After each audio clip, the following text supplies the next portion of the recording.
Hi. 10th of July 2020 quiz के answers हैं।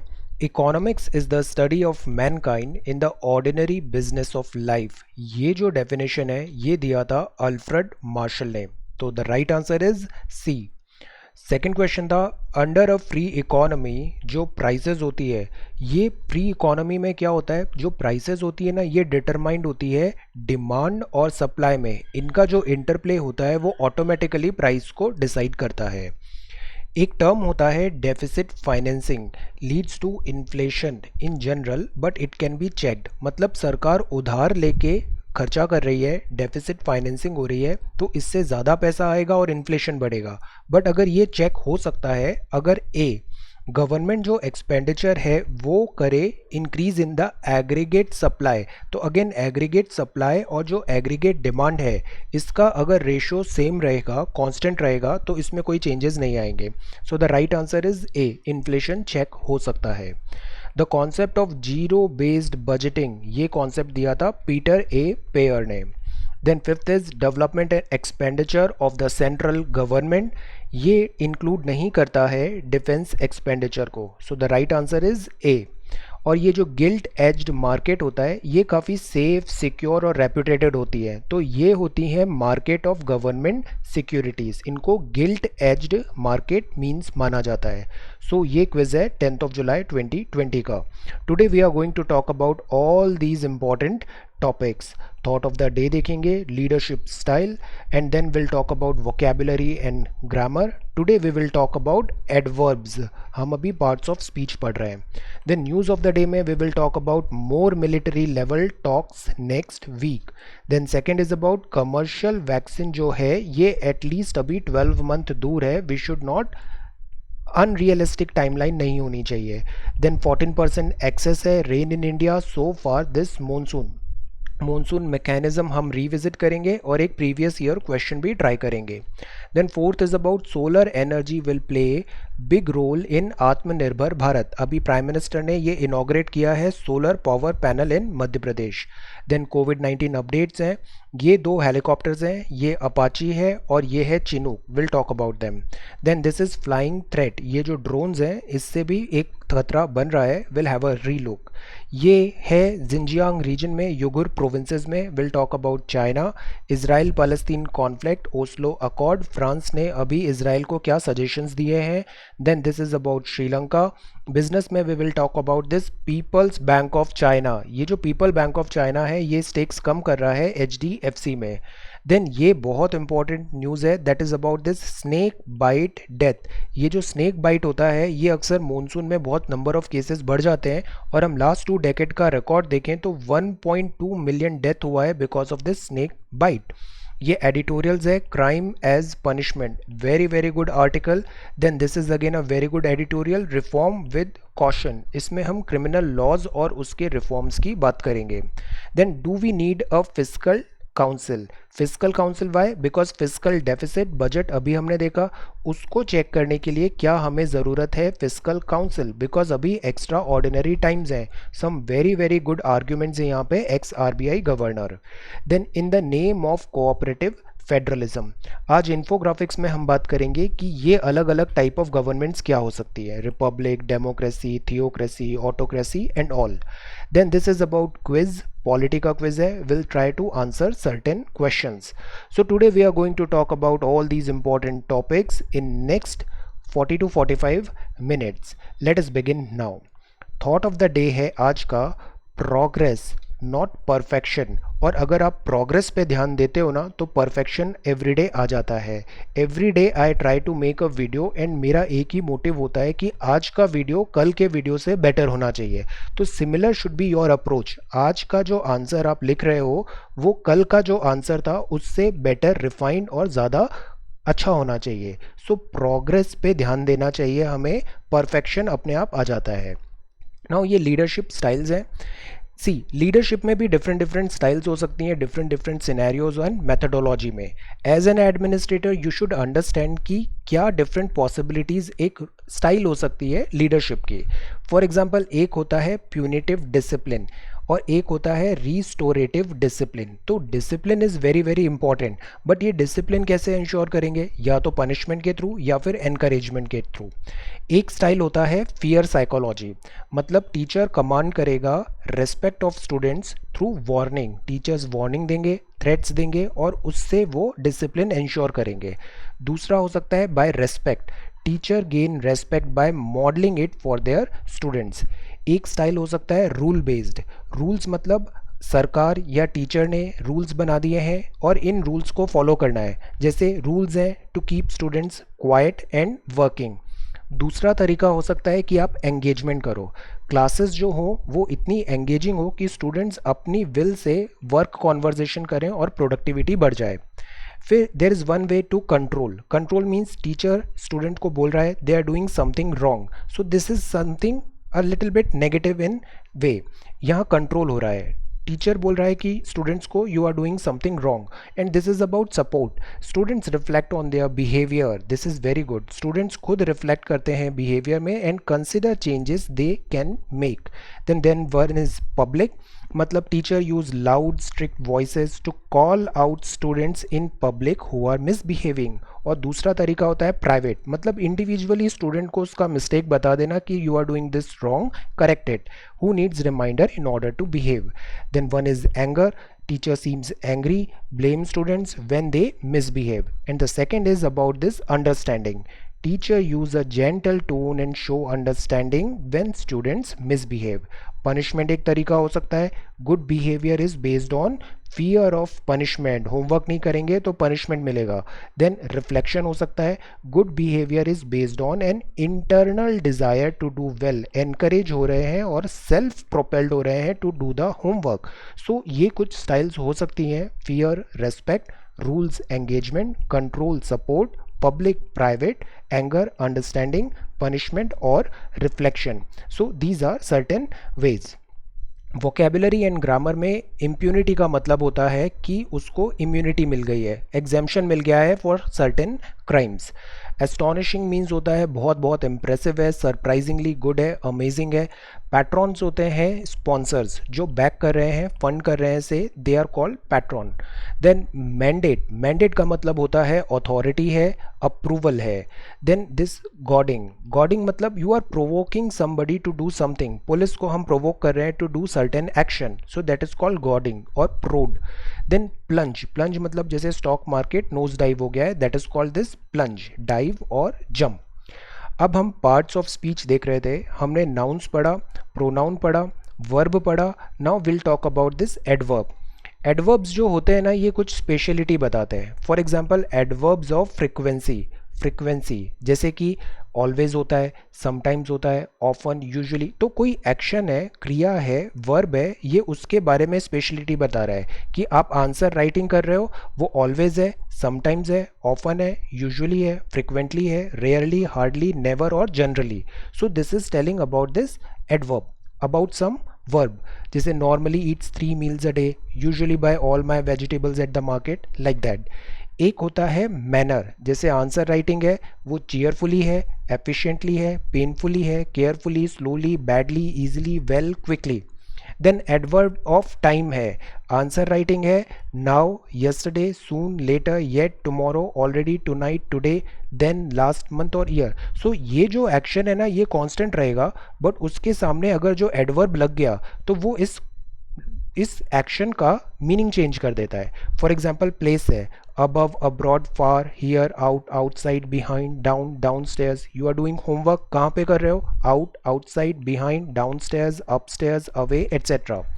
Then ये बताता है डिग्री, इंटेंसिटी, कि क्वाइट है, एंटायरली है, एक्सट्रीमली है, एब्सोल्युटली है। Somebody is hard working, extremely hard working, deeply thoughtful है वो। इवैल्यूएशन होता है जैसे कि अपेरेंटली है, ऐसा लग रहा है, clearly, fairly, frankly, fortunately, honestly, carelessly. Then ये होता है कंजंक्टिव, या जंक्टिव आ गया, मीन्स समथिंग अकॉर्डिंगली, वहाँ पे मीनिंग बता रहा है, अकॉर्डिंगली, बिसाइड्स, इक्वली, जंक्शन हो रहा है सम चीज़ों का, फर्दर, हेंस, नेमली, नेक्स्ट, नाउ, एडिशनली। सो ये होते हैं, जैसे नाउन ने नेम्स बताया, प्रोनाउन ने उसको रिप्लेस किया, वर्ब ने एक्शन बताया, एडवर्ब्स जो हो रहे हैं ये इसमें ये एक्स्ट्रा कुछ वैल्यू एडिशन करते हैं, क्वालिटी शो करते हैं। So these are called adverb. ये एडवर्ब के डिफरेंट डिफरेंट टाइप हो सकते हैं, frequency, manner, time, place, degree, evaluation और conjunctive adverb. Okay, now let us come to the news of the day. More military level talks है next week. अभी LAC में जो डिसएंगेजमेंट है ये कम्प्लीटली ओवर नहीं हुआ है, अभी ये ग्रेजुअल फेज वाइज मैनर में आगे बढ़ रहे हैं। तो अभी ज़्यादा मिलिट्री टॉक्स होंगी और मिलिट्री टॉक्स होंगी अगले हफ्ते। इंडिया और चाइना जो है ये पुश कर रहे हैं for troop pull back. Troops हैं इनको पुल बैक करना है। टाइमली और कंप्लीट डिसएंगेजमेंट हमारा एंड गोल है। इसमें एक बना है working mechanism for consultation and coordination, WMCC, India China border affairs में। इसका भी एम क्या है, टाइमली कंप्लीटली डिसएंगेजमेंट करना। अभी कन्वीन हुआ है through video conference, peace and tranquillity ensure करना है बॉर्डर एरिया में। So this is the first one. Commercial vaccination की जो बात है वो एटलीस्ट 12 महीने दूर है। ये एक रियलिस्टिक डेडलाइन है, बिकॉज हम सोचे 15 अगस्त तक हम रिलीज़ कर देंगे, तो ये थोड़ा फीजिबल नहीं लग रहा है। This look more like forced deadline. So realistic deadline की अगर हम बात करें तो एटलीस्ट 12 मंथ लगेगा वैक्सीनेशन आने में। इसको इनिशियली अवेलेबल कराया जाएगा वल्नरेबल ग्रुप में। मीनवाइल इंडिया में रिकवरी रेट बहुत अच्छी है, लाइक 100 लोगों को कोविड हुआ तो 62.42% है वो रिकवर हो गए easily, which is a very very good thing. This news is about 14% excess rain हुआ है इंडिया में so far this monsoon. Now monsoon हम बहुत ज़्यादा डियर है, conceptual clarity is very important. NCERT जो है इंडिया फिजिकल, उसमें हमने मानसून मैकेनिज्म बहुत अच्छे से पढ़ा है, हैव अ लुक। ये जो मानसून है जून 5 IMD ने पहले डिसाइड किया था आ जाएगा। मानसून इंडिया में गॉड होता है, बिकॉज इसी से सारी इकोनॉमिक एक्टिविटी हमारी इंश्योर होती है। एग्रीकल्चर टाइमली अगर डिले नहीं हुआ तो एग्रीकल्चर अच्छा आता है, एम्प्लॉयमेंट ज़्यादा होता है, इकोनॉमिक ग्रोथ होती है। ये मानसून जो होता है ये ग्रेजुअली अप होता है, जैसे 1 जून में आया, फिर धीरे धीरे ऐसे करके पूरे कंट्री को ये कवर अप करेगा। इसमें बहुत सारे थ्योरीज हैं, have a look NCERT, differential heating, shift of ITCC, Tibetan plateau, jet stream, Indian ocean dipole, La Nina El Nino, ये सारे कॉन्सेप्ट्स हमने डिस्कस किए हैं, डू हैव अ लुक। ये फिर है हेराल्डिंग मॉनसून। अब मॉनसून का जो अराइवल होता है उसको कुछ पैरामीटर्स में डिसाइड होता है, जैसे रेनफॉल कैसे हुआ, विंड जो होती है उसके लिए प्रेशर ग्रेडियंट बनना ज़रूरी होता है। तो रेनफॉल इस 14 वेदर स्टेशंस में, विंड फील्ड का लोकेशन क्या है, और आउटवेव लॉन्ग वेव रेडिएशन वैल्यू, इन तीनों पैरामीटर से या तो IMD या फिर स्काईमेट, ये दोनों बताते हैं मॉनसून अराइवल की डेट्स को। फिर मॉनसून आता है, ऐसे धीरे धीरे अराइवल होता है। देन हमने इसको कॉन्टिन्यूसली डिस्कस किया है, 16, then 3 June, 31 of May etcetera. अब हम देखते हैं कि IMD बोल रहा है कि जो इंडिया है यहाँ मॉनसून का पैटर्न चेंज हो गया है। For example you wrote this question, implication of shifting pattern of Indian monsoon, 31 of May को लिखा था एक आंसर। यहाँ जो पैटर्न चेंज हुआ है इससे क्या होता है, बहुत सारे पॉजिटिव्स भी हैं और नेगेटिव्स भी हैं। Climate change is happening. For example जून में अभी तक 28.7 सेंटीमीटर रेनफॉल हुआ है, जो ज़्यादा है एवरेज 25.2 से। This is big. Good sowing हो रही है खरीफ सीज़न की। सीजन्स होते हैं, राबी सीज़न होता है, खरीफ सीज़न होता है, जायद सीज़न होता है एग्रीकल्चरल क्रॉप का। तो जो खरीफ सीज़न का सोइंग सीज़न है वो because of this good rainfall इस बार काफ़ी अच्छा हो रहा है। इस पे एक क्वेश्चन 2015 में आया था मेंस में, how far do you agree that the behavior of the Indian monsoon has been changing due to humanizing landscape? Humanising landscape मतलब एक है नेचुरल लैंडस्केप, नेचुरल फॉरेस्ट हैं, क्लाइमेट्स हैं, लेक्स हैं एट्सेट्रा। फिर ह्यूमंस ने क्या किया, लेक्स पे बना दिए अर्बनाइजेशन, बिल्डिंग्स बना दिया वहाँ पे, देन फॉरेस्ट क्लियर कर दिए, इंडस्ट्रीज आ गई, क्लाइमेट चेंज हो रहा है, ग्लोबल वार्मिंग हो रहा है। तो because of humanising of landscape इस मॉनसून के बिहेवियर में क्या चेंज आ रहा है, try to discuss. Say 2015 question, how far do you agree behavior of the Indian monsoon has been changing due to humanizing landscape? Then this is news of the day में fourth है solar energy will play big role in Aatmanirbhar Bharat. अभी ये 750 megawatt solar power plant Madhya Pradesh में सब बना है, inaugurate हुआ है। ये दिल्ली मेट्रो को भी पावर सप्लाई देगा। ये मध्य प्रदेश में रीवा जिले में इनॉग्रेशन हुआ है। फुल यूटिलाइजेशन होगा यहाँ पे तभी पॉसिबल है आत्मनिर्भर भारत के अंदर जब ये जो सोलर पैनल्स हैं, ये सोलर पैनल्स, बैटरी और इसका क्वालिटी स्टोरेज, इन तीनों फील्ड पे हम इंडिपेंडेंट हो जाएं। सोलर पैनल मैन्युफैक्चरिंग में, बैटरीज में और इसकी स्टोरेज में। ये जो सोलर है ना, बिकॉज इंडिया का भी ज्योग्राफी हमने देखा था 8 डिग्री नॉर्थ से ले 37 डिग्री नॉर्थ तक है, तो ट्रॉपिक ऑफ दिस कैंसर है, ये ऑलमोस्ट 2 हाफ में डिवाइड करती है हमारे कंट्री को।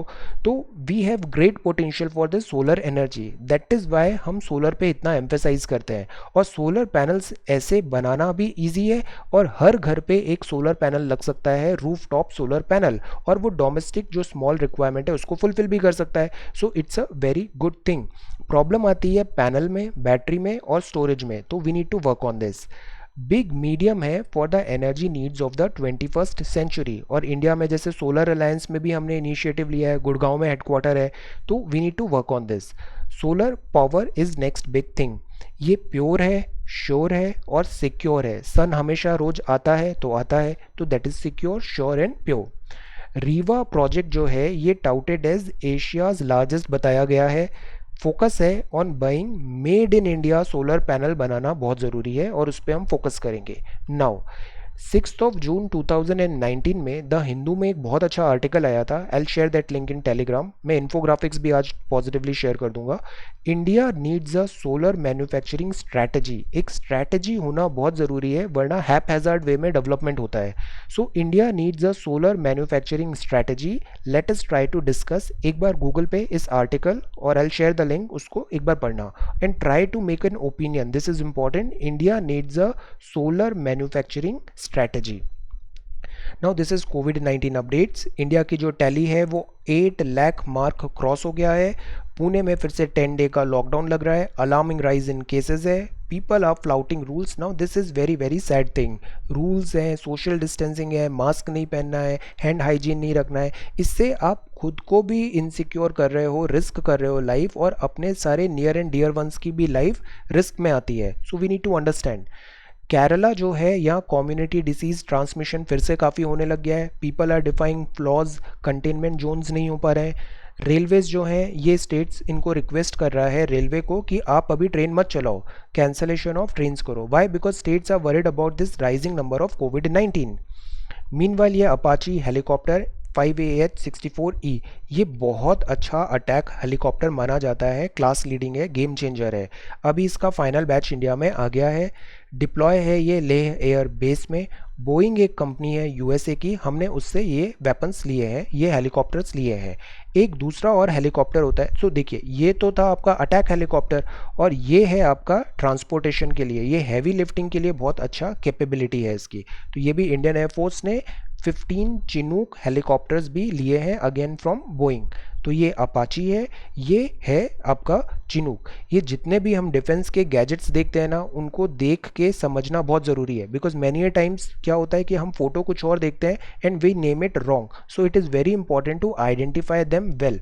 हमने अभी एक एक्सरसाइज किया था इंडियन एयरफोर्स की वेबसाइट में, जितने भी फाइटर एयरक्राफ्ट्स हैं उनका हमने एक लिस्ट बनाया था, उनकी अंडरस्टैंडिंग डेवलप किया था। This is important. Now this is flying threat. Again ये क्या है? UAV। इस पे भी हमने आंसर राइटिंग किया था। ये अनआर्म्ड एयर व्हीकल है। इसके and number of use cases हो सकते हैं, और एक यूज केस है, मिस यूज है, that is about this. Drones are used for cross border smuggling. यहाँ पे पाकिस्तान के जो एरिया है, यहाँ पे अभी ये ड्रोन आइडेंटिफाई किया है, कैप्चर किया है, और वो यूज हो रहा था स्मगलिंग के पर्पज में। ये वर्ड न्यूज़ है।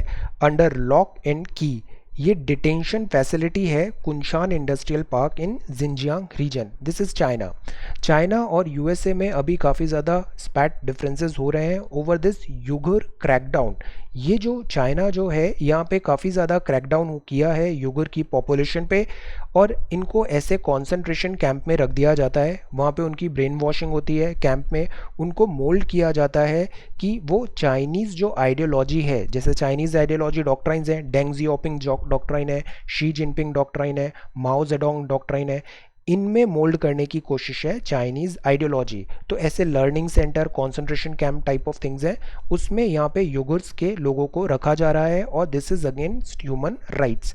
तो यूएस ने इसमें ऑब्जेक्शन उठाया, वीज़ा पे बैन हुआ, चाइना भी टिट फॉर टैट कर रहा है, visa restriction, reciprocal measures. Now this is about Israel Palestine conflict. ये भी हमने 21 मई को देखा था। ये जो वेस्ट बैंक है ना, ये ईस्ट में है, this is eastern side of Israel. तो ये वेस्ट बैंक है, ये वेस्ट बैंक है, और ये है गाज़ा स्ट्रिप, यहाँ फ़लस्तीन है, और ये आ जाता है मेडिटेरेनियन सी। नाउ अभी एक ट्रंप ने पीस प्लान दिया था और फ़लस्तीन वेस्ट बैंक और गाज़ा स्ट्रिप में है। इजराइल यहाँ पे जो वेस्ट बैंक एरिया है उसको अक्वायर करने का अभी कुछ एफर्ट्स कर रहा था। इस बात पे यूनाइटेड नेशंस चीफ ने भी बोला था, एंटोनियो, वाटरशेड मोमेंट है, human rights, demographic consequences. India की अगर हम बात करें, मिनिस्ट्री ऑफ एक्सटर्नल अफेयर्स ने क्लियर किया था कि Israel is a friend, Palestine is also a friend. तो हमारे दोनों फ्रेंड्स हैं, both Israel and Palestine. Economic relations Israel के साथ भी बहुत अच्छे हैं और पैलेस्टीन का इंडिया ने हमेशा सपोर्ट किया है यूएन प्लेटफॉर्म में भी। So we have friendly relations with Palestine. तो we will look into this. UN जो वर्ल्ड लॉज हैं उसको फॉलो करना ज़रूरी होता है, और यही बात फ्रांस ने भी अभी इजराइल को बोला है कि Israel to drop West Bank annexation move जो होगा वो कॉन्ट्रावीन करेगा इंटरनेशनल लॉज को, तो you should avoid it. Meanwhile Sri Lanka में भी कोविड-19 के जो केसेस हैं वो बहुत तेज़ी से बढ़ रहे हैं। बिजनेस न्यूज़ में पीपल्स बैंक ऑफ चाइना जो है, ये अभी क्या हुआ इंडिया में, बिकॉज ऑफ कोविड-19 वैल्यूएशन बहुत कम हो गया है डिफरेंट कंपनीज का। तो many Chinese investors were trying to invest in Indian company and उस पर अथॉरिटी और कंट्रोलिंग राइट्स ले रहे हैं। ये सिक्योरिटी एंड सोवरेनिटी के लिए डिफ़िकल्ट है, it's a threat to India. तो दैट इज़ वाई इंडिया ने कहा था कि जितने भी बॉर्डर शेयरिंग कंट्रीज़ हैं, नेबर्स हैं, वहाँ से जो एफडीआई आ रही है उसका गवर्नमेंट अप्रूवल ज़रूरी हो जाएगा। तो पीपल बैंक ऑफ चाइना भी इसी बैकड्रॉप में, जो उसने स्टेक्स लिए थे एचडीएफसी में, पहले कुछ 1.123% थे, वो अब लेस देन 1% कर दिया है, स्टेक्स कम कर रहा है। Curbs on Chinese investment is ongoing. RBI ने मीनवाइल क्लियर किया है कि डिनायल ऑफ मोरेटोरियम मतलब जैसे लोन पे करना है तो कुछ 2-3 महीने के लिए उसमें रिलीफ दे दिया। तो अगर डिनायल ऑफ मोरेटोरियम है, ये must not hurt business, because businessman और स्पेशली जो स्मॉल बिजनेसमैन है, एमएसएमई सेक्टर है, वहाँ पे दो प्रॉब्लम है। एक तो रेवेन्यू शॉर्टेज हो रहा है, why, because business activity stop हो गई है तो रेवेन्यू इनकमिंग नहीं है, और दूसरा बिकॉज ऑफ लेबर शॉर्टेज, इनका वर्क स्टॉप हो गया है, तो they are in dire need of help. Businessman बोल रहे हैं कि हैमस्ट्रंग है बाय कोविड-19, वेरी ऑफ न्यू डेट है, दे वांट जीएसटी में स्लैश करने की बात कर रहे हैं। तो दिस इज अगेन, इसमें इंडिया ने सेल्फ रिलायंट इनिशिएटिव में काफ़ी सारे रिफॉर्म्स और रिलीफ पैकेजेस अनाउंस किए थे एमएसएमई में। इवन जो डेफिनेशन ऑफ एमएसएमई है उसमें भी चेंजेस आए थे, सर्विस और दिस मैन्युफैक्चरिंग जो डिफरेंस होता था वो अभी रिमूव हो गया है, और कैप में भी चेंजेस है। Then 1.2 million snake bite death in India in the past 2 decade. तो अभी जब हार्वेस्ट का सीज़न आता है ना, तो ये स्नेक बाइट के केसेस बहुत ज़्यादा बढ़ जाते हैं, जो ऐसे अगर फार्मर्स केयरफुल नहीं है तो यहाँ पे स्नेक बाइट हो जाता है। जैसे ये है रसेल वाइपर, ये काफ़ी पॉइजनस होता है, snake found in the field, तो दिस इज़ लर्किंग डेंजर। ये जो 70% ऑफ जो डेथ होती है, ये लो एल्टीट्यूड में रूरल एरिया इन 8 राज्यों में है। जो इतने 1.2 मिलियन डेथ हुआ, तो मैक्सिमम हुआ है बिहार, झारखंड, एमपी, उड़ीसा, यूपी और आंध्रा, तेलंगाना, राजस्थान एंड गुजरात में। ग्लोबल हेल्थ रिसर्च की एक रिपोर्ट है, फाइंडिंग है, वो बोलती है मॉनसून में सबसे ज़्यादा स्नेक बाइट होता है, बिकॉज जो स्नेक्स होते हैं इनका जो बेसिकली इनके बिल रहते हैं, वहाँ पे पानी आता है और ये बाहर आ जाते हैं, और फिर कॉन्फ्लिक्ट हो जाता है मैन और स्नेक का। ये जो स्नेक्स होते हैं ना, ये दे आर नॉट हार्मफुल, बहुत कम स्नेक्स ही होते हैं जो पॉइजनस होते हैं, और ये जो स्नेक्स होते हैं ना, ये फ्रेंड्स ऑफ फार्मर्स होते हैं एक्चुअली। वाई, बिकॉज ये जो रोडेंट्स होते हैं जैसे रैट्स है और सारे इंसेक्ट्स एंड ऑल है, ये उनको एलिमिनेट करते हैं और फार्मर्स की इनडायरेक्टली हेल्प करते हैं। तो स्नेक सेफ हार्वेस्ट प्रैक्टिस हमें फॉलो करना चाहिए। फॉर एग्जांपल रबर बूट, जैसे आपको कुछ सजेशंस लिखने हैं तो क्या सजेशंस दे सकते हो? रबर बूट्स होने चाहिए, ग्लव्स करें, मॉस्किटो नेट्स करें, रिचार्जेबल टॉर्च होना चाहिए, मोबाइल फ़ोन फ्लैश लाइट। तो इससे जो स्नेक बाइट्स है वो काफ़ी हद तक रिड्यूस हो सकते हैं। वन मोर थिंग, अगर स्नेक बाइट होता है तो instead of going for this traditional practices जो होती हैं वो कई बार साइंटिफिक नहीं है, इतनी इफेक्टिव नहीं है, तो what we should do is immediately refer to hospitals, proper doctors, और इसके एंटी वेनम जो आते हैं वो उस पर मेडिकल हमें हेल्प लेना चाहिए, इमीडिएटली लेना चाहिए, डिले नहीं करना चाहिए। ये एडिटोरियल्स है, ये आज का एडिटोरियल बहुत थॉट प्रोवोकिंग है, दोनों आर्टिकल्स बहुत अच्छे हैं। यहाँ लिखा है कि क्राइम एज पनिशमेंट, हम हमेशा बात करते हैं रूल ऑफ लॉ की, नियम के हिसाब से काम होता है, नियम को तोड़ना नहीं चाहिए। Mob is wrong, the states must get tough on crime, crime को कम करना ज़रूरी है बट उसको कम करने के लिए दूसरा क्राइम नहीं होना चाहिए, but the police should not be allowed to break the law. ये जो प्रोसेस होता है एस्टैब्लिश करना गिल्ट का, पनिशमेंट देने का, इंसिडेंटल पार्ट ऑफ जस्टिस होता है। नो, जस्टिस में प्रॉब्लम है but that is a different thing, justice part को बाईपास नहीं करना चाहिए बिकॉज ये इंटीग्रल सोल है। Fair or transparent trials cannot be dispensed with in order to satisfy cries for vengeance। कोई भी सिविल सर्वेंट आप बनने वाले हो तो कभी भी कोई भी काम वेंजेंस वाली फीलिंग से नहीं करना है, it is not right. Cries for this vengeance is not right, बदले की भावना।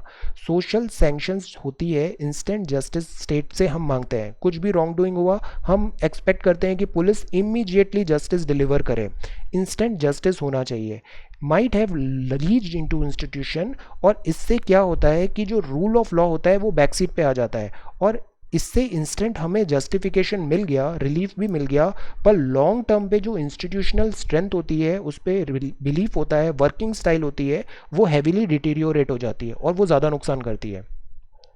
हम गॉडिंग द पुलिस, पुलिस को प्रोवोक करते हैं on to deliver instant justice और even tolerating such behaviour. Atmosphere of impunity होती है, उनको कुछ रॉन्ग डूइंग पे भी इम्प्यूनिटी मिल जाती है। तो इससे, जैसे तमिलनाडु में कस्टोडियल डेथ हमने देखा था, तो this create a wrong precedence. Mob justice is no justice, very important line. ये जो मॉब जस्टिस होता है ना, ये राइट नहीं है, this is no justice at all. When law enforces short circuit due process of law, the damage to state institution is severe and long lasting। very very good line, बहुत अच्छे से समझने की ज़रूरत है। Mob justice is no justice, जब law enforcer, जिसको law enforce करना है, वो ही short circuit कर रहा है due process को, तो damage to state institution is severe and long lasting। institutional जो identity integrity है वो undermine होती है। Then this is about reform with caution। यहाँ जो क्रिमिनल लॉज हैं इस पे भी अभी काफ़ी डिबेट हो रही है। क्रिमिनल लॉ जो हैं ये रिफॉर्म्स हैं, should not be made by quick fire means of without wide consultation. हम हमेशा फायर फाइटिंग करते हैं, कुछ गलत होता है तो हम उस पर फिर एक्शंस लेने लग जाते हैं। Why do we don't do proper study, proper research, proper consultation, proper discussion, public debate, then make certain law, ये लॉ ज़्यादा इफेक्टिव होंगे। कमिटी अभी आई थी रिफॉर्म ऑफ क्रिमिनल लॉज में, इसने बताया शॉर्ट टाइम फ्रेम है, limited scope of public consultation है। Public consultation is important. For example अभी EIA 2020 दिया था, ड्राफ्ट प्रपोजल थे, पब्लिक कंसल्टेशन की बात हुई। करंट लॉज जो हैं, जो गवर्न करते हैं क्राइम को, इन्वेस्टिगेशन को, ट्रायल्स को, तो देयर इज़ नो डाउट कि इस पूरे पुलिसिंग सिस्टम में एक ओवरहॉल की ज़रूरत है, मीनिंगफुल रिफॉर्म्स चाहिए। अब यहाँ पे बहुत सारे लॉज हैं वो आर्काइक हैं, काफ़ी पुराने हैं, तो उनको ओवरहॉल करना बहुत ज़रूरी है। जैसे body of criminal law, compromising Indian penal code of IPC 1860, ये विंटेज हो गया है, आउटलिव कर गया है अपनी utility. Code of criminal procedure ये 1973 में लिखा था, री रिटन किया था। इंडियन एविडेंस एक्ट है, ये 1872 का है। कॉम्प्रिहेंसिव लीगल रिफॉर्म्स ज़रूरी है, केयरफुल कंसिडरेशन करें और गुड डील ऑफ डेलिब्रेशन करें। हर लोग से पब्लिक कंसल्टेंसी इज़ ज़रूरी। हमें ज़रूरत है कि इसमें जैसे मैंडेट था इस कमेटी का जो ओवरऑल करने वाले का प्रोविजंस दे रही है, उसका मैंडेट है to recommend reform in the criminal law in principled, effective, efficient manner, safety security of the individual करे। ये बहुत अच्छी लैंग्वेज लिखी है, बट ये क्या लैंग्वेज है, जैसे वेग है। फंडामेंटल ड्यूटीज़ का क्यों क्रिटिसिज्म होता है, बिकॉज ये काफ़ी वेग एंड ओपन एंडेड है। साइंटिफिक एक्यूमेंट डेवलप करना है, टेम्पर डेवलप करना है। Now these are very open ended thing, vague है, मल्टीपल इंटरप्रिटेशन पॉसिबल है। सो दैट इज़ वाई ये जो कमिटी का रिपोर्ट्स आ रही है इस पे वाइड पब्लिक डिस्कशन होना बहुत ज़रूरी है। इससे पहले 2003 में जस्टिस वीएस मालीमात कमेटी आई थी, 2013 में जस्टिस वर्मा कमेटी आई थी, इन्होंने काफ़ी अच्छे रिफॉर्म्स भी किए। what we need to understand is reform is best achieved through a cautious and inclusive approach। ये बहुत इंपॉर्टेंट वर्ड है, cautious और inclusive। ये है do we need a fiscal council. Government जो है ये बोलती है there is a need to borrow and spend more. Why? Because spending बढ़ाना है, लिक्विडिटी बढ़ाना है, एम्प्लॉयमेंट जनरेट करना है, तो ज़्यादा पैसे खर्च करने पड़ेंगे। तो पैसे तो है नहीं तो हम बोरो करेंगे ताकि ज़्यादा पैसे खर्च हो पाए। बट बोरो करने से क्या होता है, उधार इज़ नॉट गुड। ज़्यादा बोरो करते हैं तो फिर उससे हमारी रेटिंग्स ख़राब हो जाती है। बट इकोनॉमिक रिवाइवल में ये ज़रूरी भी है, प्रायोरिटी देना पड़ेगा। डेट बढ़ता है और ये जेपर्डाइज कर देता है हमारे बहुत सारे काम करने के आउटकम्स को। तो prominently flagged by rating agency, जैसे अभी मूडी का हमने देखा था, उसने डिग्रेड कर दिया रेटिंग हमारा। मीडियम टर्म ग्रोथ प्रॉस्पेक्ट्स तो हम ले लेंगे बट जो लॉन्ग टर्म ग्रोथ प्रॉस्पेक्ट होगा वो हमारे हैम्पर हो जाएंगे अगर हम बहुत ज़्यादा फिस्कल डेफिसिट में चले जाएं। तो पर अभी ज़रूरत है कि हम रिस्क लें, बिकॉज रिस्क नहीं लेंगे तो इकोनॉमी टैंक हो जाएगी। रेडिली क्रेडिबल प्लान बहुत ज़रूरी है कि एक प्लान बनाए, कोर्स ऑफ एक्शन बनाए कि ये लोन ले रहे हैं, डेफिसिट कर रहे हैं, तो हम इसको कहाँ यूज़ करेंगे। फिस्कल डिसिप्लिन बहुत ज़रूरी है, आमदनी और खर्चे में बैलेंस बनाना ज़रूरी होता है। फिस्कल काउंसिल नया इंस्टीट्यूशन की बात है।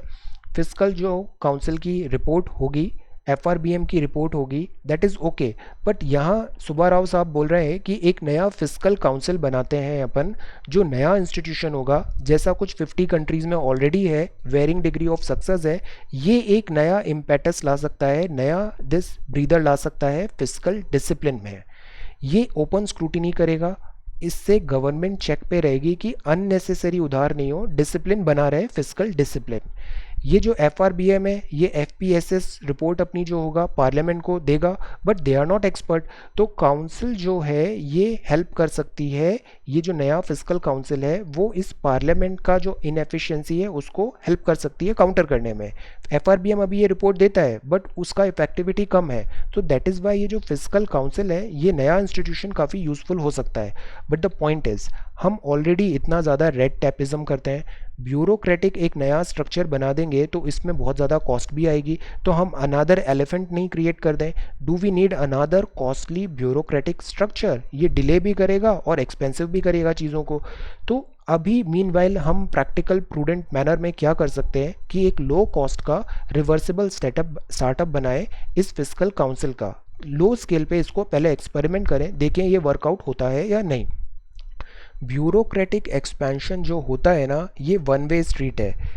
It is wise to cross the river by feeling the stone. तो हमें क्विकली जंप नहीं करना है, पहले हमें इसको ट्रायल बेसिस पे छोटे स्केल पे देखते हैं। Now in the name of cooperative federalism, अब सी इंडिया में हमने अभी स्ट्रक्चर ऑफ गवर्नमेंट देखा था। टॉप में यहाँ पे सेंटर होता है Vidhan Sabha and this centre, this Lok Sabha and Rajya Sabha, then फिर होती है दिस विधान परिषद एंड विधानसभा, और फिर होती है थर्ड टीयर। तो यहाँ कोऑपरेटिव फेडरलिज्म बहुत ज़रूरी होता है। फेडरल स्ट्रक्चर्स हैं ये हमारे। इसमें आती है फाइनेंस कमीशन। फाइनेंस कमीशन जैसे अभी 15 फाइनेंस कमीशन की एक रिपोर्ट आई थी, दूसरी रिपोर्ट अभी आने वाली है। इसने डिवोल्यूशन ऑफ टैक्सेस की बात किया, आर्टिकल 280 कि स्टेट्स को फाइनेंशियल फंडिंग कैसे देंगे हम। अब ये वर्टिकल डिवोल्यूशन भी किया से 41% और हॉरिजॉन्टल डिवोल्यूशन भी किया among different states, 28 states and UTs में, कि कैसे इनमें पैसे डिस्ट्रीब्यूट होंगे डिफरेंट पैरामीटर में। बट प्रॉब्लम इज़ कि ये जो प्रॉमिस होता है फाइनेंस कमीशन में और उतना रिफ्लेक्ट नहीं होता है रियल ऑन डूइंग में। डिलेड पेमेंट होता है, स्टेट का जो फाइनेंशियल कैपेबिलिटी होता है ये कर्टेल होता है। फॉर एग्जांपल हमने स्टेट्स को देखा था, उनके because of lockdown revenue fall हो गया, देन एक्स्ट्रा एक्सपेंडिचर हो गया because of health care, and then ये डिलेड पेमेंट ऑफ जीएसटी है and delayed release of these funds by centre है। तो दिस इज ट्रिपल वैमी, ये यहाँ पे हमें समझना चाहिए। नाउ इन्फोग्राफिक में आज हम देखेंगे 16 गवर्नमेंट टाइप्स। पहला जो टाइप होता है, ये डिफरेंट टाइप ऑफ गवर्नमेंट्स हो सकती हैं, जैसे डेमोक्रेसी है ऐसे बहुत सारे टाइप्स हैं। एक होता है रिपब्लिक। रिपब्लिक तब होता है जब वहाँ की जो अथॉरिटी है वो सिटीजन के वोट पे डिपेंड करता है। जैसे हमारे यहाँ भी रिपब्लिक है, जो हमारा प्रेसिडेंट ऑफ इंडिया साहब है, ये अथॉरिटी इनको सिटीजन से मिली है, रिप्रेजेंटेड बाय इलेक्टेड और nominated officials chosen in free election. तो वो चीज़ कहलाती है रिपब्लिक, मतलब वोट देके आपने यहाँ पे अपने लीडर को चूज किया है, तो that is called Republic. Democracy क्या होती है? डेमोक्रेसी मतलब होता है रूल ऑफ द पीपल। यहाँ पे लोग, पॉलिटिकल सिस्टम है, लोग अपने इलेक्टेड रिप्रेजेंटेटिव सेलेक्ट करते हैं वोट डाल के, और फिर वो इलेक्टेड रिप्रेजेंटेटिव उन लोगों को गवर्न करते हैं। तो ये कॉन्ट्रैक्ट होता है दोनों में, लोगों में और उनके लीडर में। Democracy, for the people, by the people, of the people. Then this is theocracy. Theocracy मतलब होता है यहाँ पे रिलीजन आ जाता है। प्रीस्ट रूल करते हैं इन द नेम ऑफ गॉड, कि ये गॉड के रूल्स हैं एंड ऑल, यहाँ पे रिलीजन से ये डिटरमाइन होती है चीज़ें। फिर ये आती है ऑटोक्रेसी, मतलब ऑटो मतलब एब्सोल्यूट पावर आ गया है in the hand of a single person. तो हम बोलते हैं कई बार कि ये जो लीडर है ये ऑटोक्रेटिक वे में वर्क कर रहा है, तो ये ऑटोक्रेसी होती है कि एब्सोल्यूट कंट्रोल हो गया है और कोई रिस्ट्रेंट नहीं है उसके डिसीजन में, अनचेक्ड ब्रिडल्ड पावर हो गई है। Lack of mechanism of popular control भी है। टेक्नोक्रेसी मतलब जैसा नाम में टेक्नोलॉजी लिखा है, तो यहाँ पे साइंटिस्ट, टेक्निकल एक्सपर्ट्स ये कंट्रोल करेंगे स्टेट के अफेयर्स को, नॉलेज और स्किल के रेस्पेक्ट में। फासिज्म, ये जो फासिज्म था इसमें टोटल कंट्रोल हो गया था पीपल का, that seek to promote ancestral and cultural values. जैसे रेशियल सुपीरियोरिटी एक टाइम आया था वर्ल्ड वॉर 2 में, so that is called this fascism. Eradicate करना है फॉरेन इन्फ्लुएंस को, ये इनका अंडरटोन होता था। तो ये fascism type of fascist government थी। फासिस्ट गवर्नमेंट मतलब रेशियल सुपीरियोरिटी हो रही है और वो इरेडिकेट करना चाह रहे हैं फॉरेन के इन्फ्लुएंस को, कल्चरल एंसेस्ट्रल वैल्यूज पे ज़्यादा एम्फेसाइज है। एनार्की मतलब है कि वहाँ पे लॉ ही नहीं है, एब्सेंस लॉ है, लॉलेसनेस है, डिसऑर्डर है, तो देर इज टोटल एनार्की। ये मतलब फेलियर ऑफ गवर्नमेंट भी बोलते हैं। मोनार्की, मोनार्की मतलब वहाँ पे एक राजा होता है, किंग होता है, और वो हेरिडेटरी होता है। जैसे यूके एक टाइम पे मोनार्की था, फिर वो कॉन्स्टिट्यूशनल मोनार्की बना, तो ये किंग होता है whose power can vary from absolute to none at all, तो दैट इज मोनार्की। ओलाइगार्की होती है जब रूल ऑफ द फ्यू, कुछ लोग हैं वो ही केवल रूल कर रहे हैं। Power structure effectively rest with the faction of person और फैमिली, कुछ एक परिवार हैं, फैमिलीज हैं, कुछ एक पर्सनस हैं, they are only ruling, so that is called oligarchy. Pluto का मतलब होता है कि यहाँ पे रिच और जो पावरफुल पर्सन है, वेल्दी पर्सन है, वेल्दी क्लास है, जो अमीर है, वो ही सब बेसाइन सीन गवर्नमेंट चला रहे हैं। टायरनी का मतलब है गवर्नमेंट जो अथॉरिटी है ये एकदम it's not right, requisite purpose, काफ़ी लॉ और इनजस्टिस हो रहा है, ये पीपल को सप्रेस कर रही है, that is called this tyranny. Totalitarian का मतलब होता है कि केवल एक ही पार्टी है, सिंगल पॉलिटिकल अथॉरिटी है, वो ही रेगुलेट करेगी, टोटल कंट्रोल ओवर स्टेट, तो दैट इज टोटैलिटेरियन। सेंट्रलाइज्ड भी है और ये डिक्टेटोरियल भी हो सकती है। फेडरेशन, जैसे स्विट्जरलैंड, फेडरेशन में क्या होता है, सेंटर है और बहुत सारे ऐसे स्टेट्स हैं, ग्रुप्स हैं, पार्टीज हैं। यूएसए क्या है, फेडरेशन है। Self govern in internal matter होता है certain degree, United under a central government होता है, सो that is called federation. India को हम बोलते हैं क्वाजी फेडरल, बिकॉज हमारे यहाँ एक सेंटर भी है, 28 स्टेट्स भी हैं, उनको सर्टेन इंटरनल अफेयर्स मैनेज करने का लिमिटेशन फैसिलिटी दिया गया है। कम्युनिज्म लाइक चाइना, यहाँ सिस्टम ऑफ गवर्नमेंट है, सिस्टम ऑफ गवर्नमेंट जो है वहाँ पे स्टेट ओन है, हर चीज़ स्टेट की होती है, ऑपरेट करती है industry on behalf of the people, so that is communist form of government. फिर एक जनता होती है, जनता मतलब बहुत सारे लोकल कॉलिशन हो गया है लोगों का, इनका काम है जो एग्जिस्टिंग गवर्नमेंट है उसको ओवरथ्रो करें, मिलिट्री ग्रुप्स बनाते हैं और जनता फॉर्म ऑफ गवर्नमेंट बना लेते हैं। डिक्टेटरशिप, जैसे नॉर्थ कोरिया है, यहाँ पे फॉर्म ऑफ गवर्नमेंट है rest entirely on one person या group of person, acquired by inheritance होता है और यूजुअली ये ऑप्रेसिव मानी जाती है। तो ये फॉर्म ऑफ गवर्नमेंट है, डिक्टेटरशिप, जनता, communism, federation, totalitarian, tyranny, plutocracy, oligarchy, monarchy, anarchy, fascism, technocracy, autocracy, theocracy, republic and democracy. So these could be different form of government. Polity में let us talk about these MCQs. Vote on account एक term होता है और एक होता है interim budget, दोनों में डिफरेंस क्या होता है बताइए। प्रोविज़न जो है वोट ऑन अकाउंट का ये यूज्ड बाय रेगुलर गवर्नमेंट होता है, जबकि जो इंटरिम बजट होता है वो प्रोविज़न केयर टेकर गवर्नमेंट होता है। क्या ये करेक्ट है? वोट ऑन अकाउंट और इंटरिम बजट में यहाँ पे रेगुलर गवर्नमेंट है और यहाँ पे केयर टेकर गवर्नमेंट है। वोट ऑन अकाउंट डील करता है with expenditure in governments budget, और जो इंटरिम है, इंटरिम मतलब तुरंत, इंटरिम है इंक्लूड करता है बोथ एक्सपेंडिचर एंड रिसीट। तो try to answer this question कि वन ओनली, बोथ और नीदर और two only. Vote on account और इंटरिम बजट डिफरेंस जानना ज़रूरी है। फिर ये है कंसोलिडेटेड फंड ऑफ इंडिया। ये जो कंसोलिडेटेड फंड ऑफ इंडिया होता है, इसका जो विड्रॉवल होता है पैसे का, वो किसके अंडर आता है? प्रेसिडेंट, पार्लियामेंट, प्राइम मिनिस्टर या union finance minister. Then this is the third one, finance commission जो इंडिया की है, which of the following statement उसके रिगार्ड में करेक्ट है? अभी हमने एफसी देखा था, कोऑपरेटिव फेडरलिज्म, तो ये एनकरेज करती है inflow of foreign capital, infrastructure development, क्या ये मैंडेट है? फैसिलिटेट करती है proper distribution of finances among the public sector undertaking, is this the reason? Ensure करती है ट्रांसपेरेंसी फाइनेंशियल एडमिनिस्ट्रेशन में, या none of the statement is right? Finance commission is important, अभी 15th फाइनेंस कमीशन की second report आने वाली है। First finance commission first report आई थी अभी बजट के साथ में, एनके सिंह साहब की। Then this is about all revenues received by the union government. जो टैक्सेस और दूसरे रिसीट्स आते हैं कंडक्ट ऑफ गवर्नमेंट में, ये कहाँ जाते हैं? क्रेडिट कहाँ पे होते हैं? क्रेडिट मतलब पैसे आ रहे हैं, डेबिट मतलब पैसे जा रहे हैं, तो that is credited to the contingency fund of India में, पब्लिक अकाउंट में, कंसोलिडेटेड फंड में, या डिपॉजिट एंड एडवांस्ड अकाउंट में, कहाँ पे क्रेडिट होते हैं बताइए।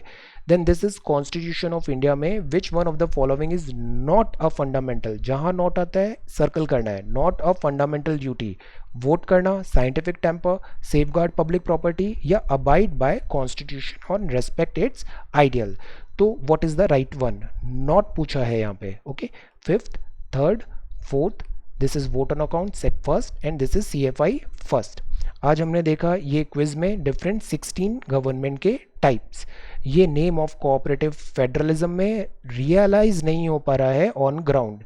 यहाँ बात है फिस्कल काउंसिल, क्या इसकी ज़रूरत है? ये जो ब्यूरोक्रेटिक एक्सपांशन है, ये भी वन वे स्ट्रीट है, we need to be very very careful. Then justice Malimath committee, justice Verma committee, now अभी ज़रूरत है क्रिमिनल लॉज और इसमें रिफॉर्म की, बट वो इंक्लूसिव होने चाहिए, वेल थॉट होने चाहिए। Crime as a punishment, again rule of law is supreme, that should be ensured. ये स्नेक बाइट है, ये बिजनेस सेक्शन है। वर्ल्ड न्यूज़ में we talked about China, this is Israel, Palestine and Sri Lanka. ये flying threat है, ये जो aircraft है ये चिनूक है, और ये है अपाची हेलीकॉप्टर। कोविड-19 अपडेट्स देखा हमने।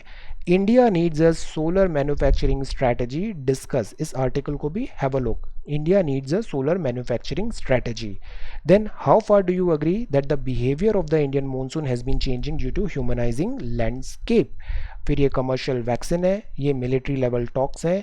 आज हमने ये डिफरेंट एडवर्ब्स देखे, वोकैबुलरी।